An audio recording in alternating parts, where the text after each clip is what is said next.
She can have it from. Have you seen her? Have you seen her on the scene? She can have it from. Man eater, she will leave ya so deceived. She can have it from. Have you seen her? Have you seen her on the scene? She can have it from. Man eater, she will leave ya so deceived. She can have it from. I feel it in my soul. I feel it deep inside. Hello. So, super simple what's going on here.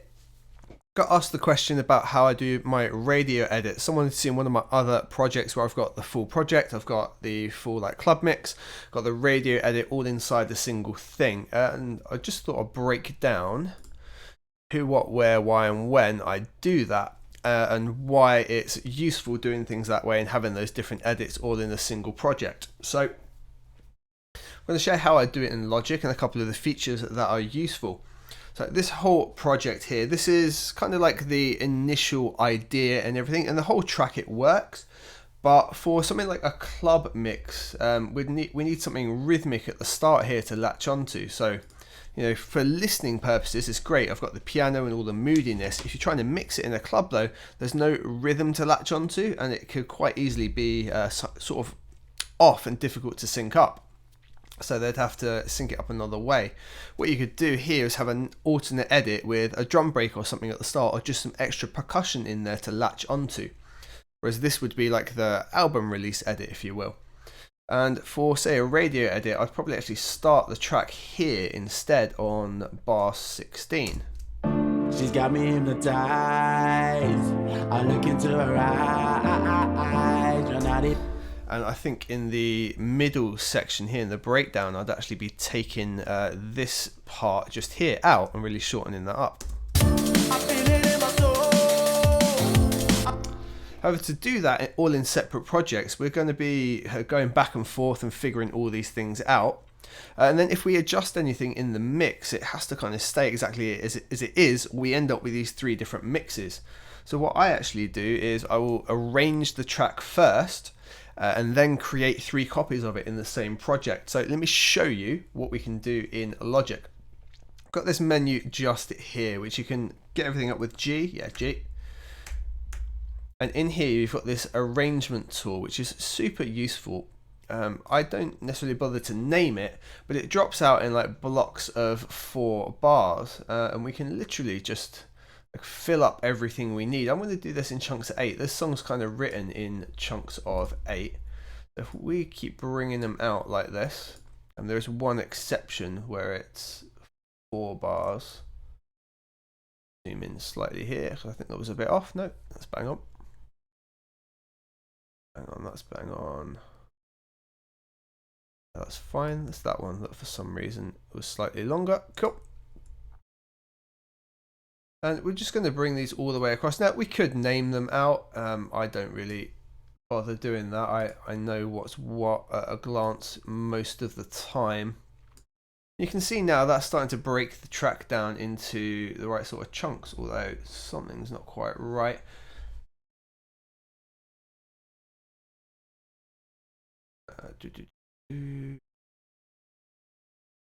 Line you up, line you up. Okay, so I've done like an odd timing here, and again something like that in a club edit would be really difficult to figure out. What we'll need to do is just bring that back here, bring that one to start there instead. We need to include that drop section in there as well, so that's going to be slightly longer. That one needs to go back to here, and then that's the right length. So here, this like drop section here is an odd length compared to what it should be, having the drop coming in this part here. So it's not all broken down into like 8-bar sections, and then we've got some other sections here, like this section is just going to be 4-bar, and then we've got another 8-bar section going on just here.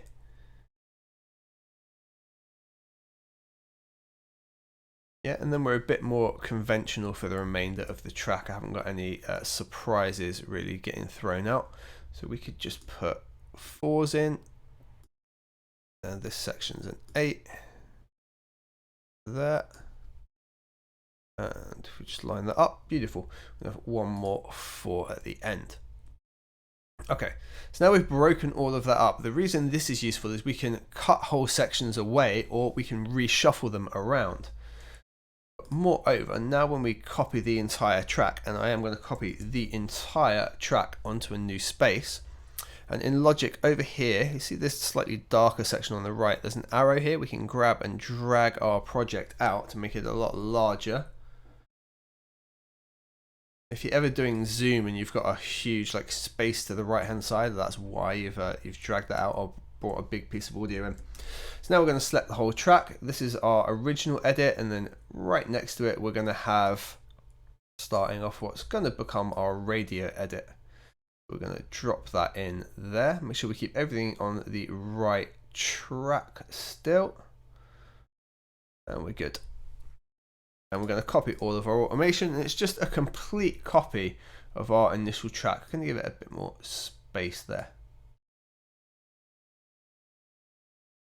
So that's the whole thing again. So we now know this is our original edit. This will become our radio edit here.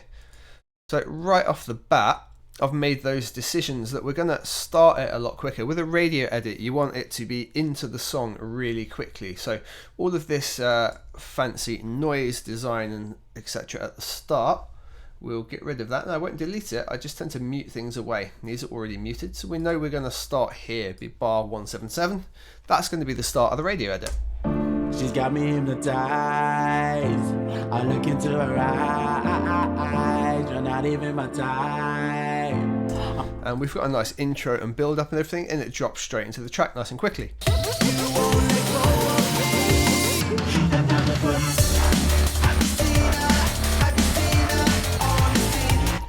Now, one thing that does happen in the original edit is this breakdown's quite a long one, and we've got this little 4-bar section here that necessarily don't like for the quicker, shorter edits. Would look to take that out. Now we could, using our arrangements, build the arrangement in again and cut it out that way. As it's only a small section, we are literally just going to highlight it and just purge it away. But we need to note some of our instrument tracks here are a little bit longer, so we're going to just cut that away preemptively, like so, and make sure everything in there can be removed pretty simply. So we're going to take the block of the drums, make sure we're not going into the next section. We're going to get rid of those, get rid of that instrument just there, and in this instance we're going to bin those vocals as well. Automation data, it doesn't matter, we're going to move everything back, but for the minute we can say don't erase. We've now got this 4-bar gap in our track. Not what we're after, so we need to get the remainder of the track, and we're going to just conjoin these together. And Logic can be a little bit finicky when moving huge chunks. Now this time we need to move all our automation again, so we're going to move that. And now we're going to have a bit of a jump in our automation, because before we gradually took the drums out, this will probably just jump, so we need to just edit that for our radio edit.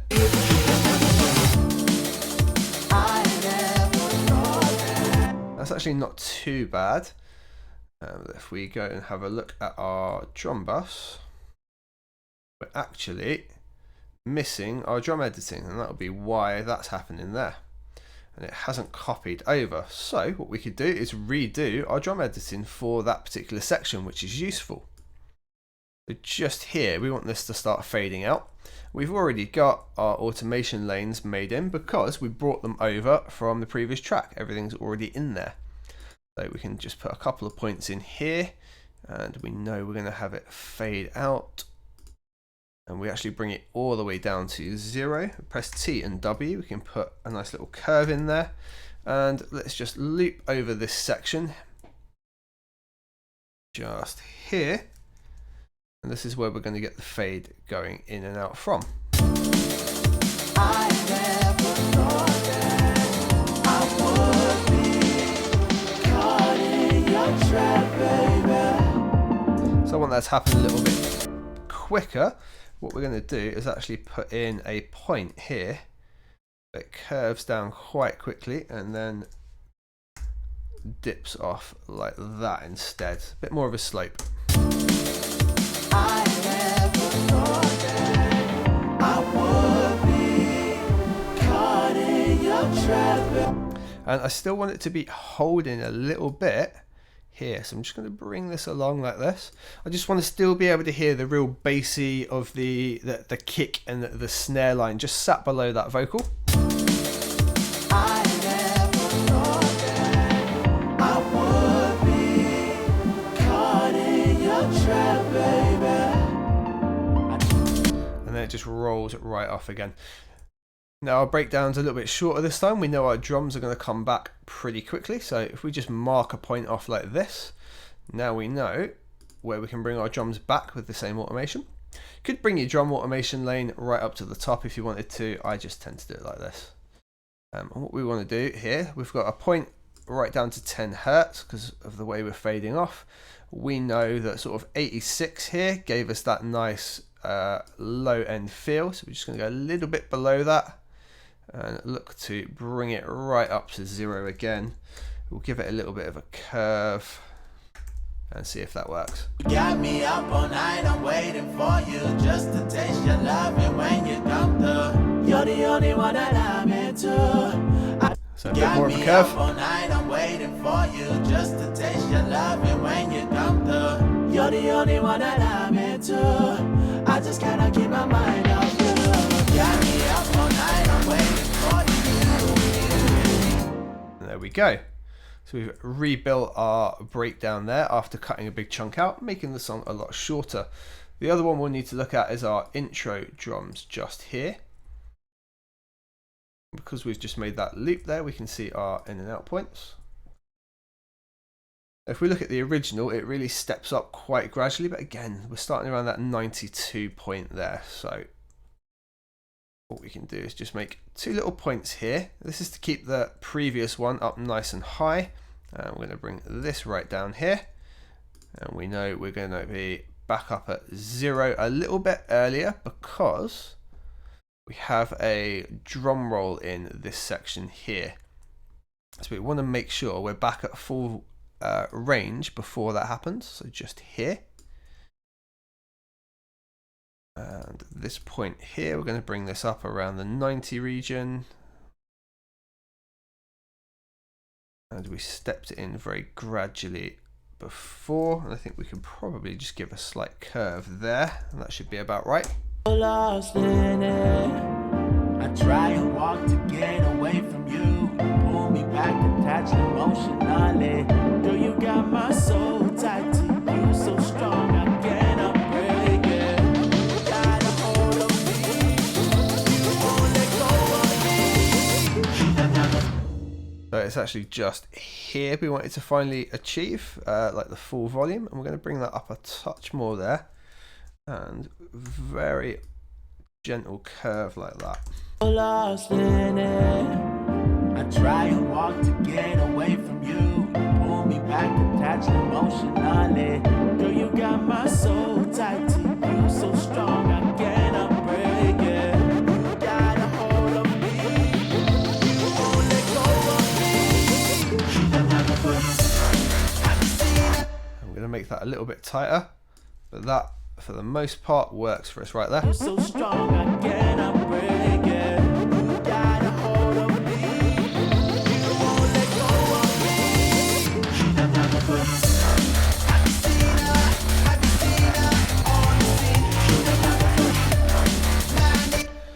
Now the other thing to look at with a radio edit is how the track ends. Now this track ends kind of abruptly, but it's nice and short. However, there is this little rollout break at the end here with no vocals, which is perfect for a radio fade out. So we could actually just leave that in as it is, which is like this.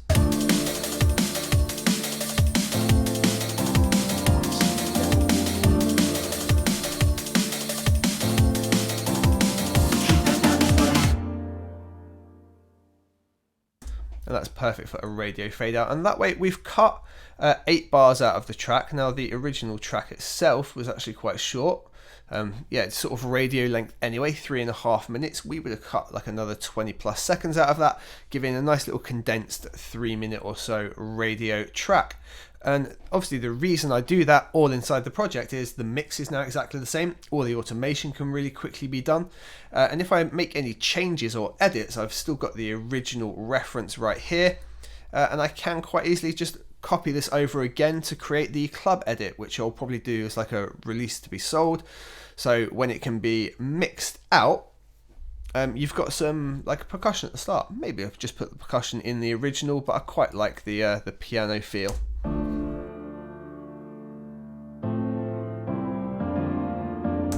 Kind of like that. It's just like a listening vibe. So we'll see if we need to do 3 versions. Now, the other thing we looked at was the arrangement section.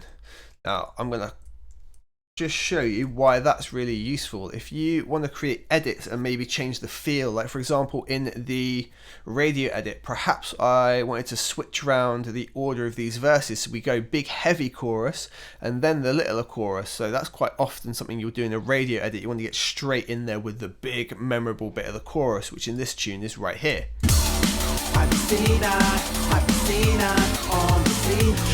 So the way we'd do that in the arrangement section, if we just tap G again, just here I've got these ones called bridge and outro, just so it's simple. Let's call them both chorus, like that, and then let's call this silly one here bridge. So what we can do is swap these around and it will actually take the automation and everything else in the track and move those in order. Check it out. So let's highlight this loop here. So this is the lighter chorus and then the heavier chorus. If we want to go heavier chorus first, we can click this block here, drag it back, let it snap there, and it's actually moved everything around. So now it drops straight into the heavier chorus section. Have you seen her on the scene? She can never forget. Man eater, she will leave ya. She can never forget. She can never forget. Have you seen her on the scene? She can never forget. Man eater, she will leave ya. It's a very quick and easy way that you can play around with it. Now, the other thing, a club edit, for this kind of drum and bass track, it's good to have a much longer section that I've got here. So I've got this 16 bar drop. You'll quite often have like a 32 bar drop, some with vocals, some without, just so it's easier to roll out and mix another track into. To do this, what I would then look at doing, let's just move this back to the order it was initially in. I would then look to just copy these whole sections out. So where it says chorus, I can just hold Option, drag it out, and it should copy that whole thing for me, and I've now got a double chorus section. So I can copy that whole chunk and actually extend the tune.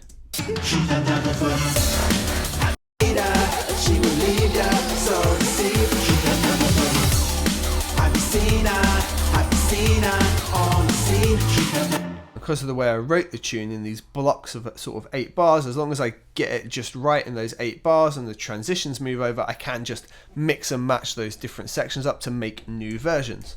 I'm just going to undo what we did there. So we're back to how it was originally. So that, guys, is how you make a radio edit, club edit, and various other edits inside Logic, or at the very least that's how I do it, because I find it's much easier to work. Now what I'll do lastly is I'm now going to save this project as a new version. So I'm going to save copy as, and when I go and save that in its folder, which there we go, we're in 2020, she's the devil and she's the devil project, I will just put plus radio edit, and then that will be the new edit I work on. The reason I do that, I've not done any mixing changes in this project. This now just moves on. We've got the radio edit and we can keep working on this version. So I hope that was helpful for everyone. If it was, please bash a like on the video. I appreciate this was a live, so it's not going to be completely seamless, but I hope it helped the guys who were wondering how we do that and all of that jazz. And I will see you guys on the next one. Thank you very much for watching.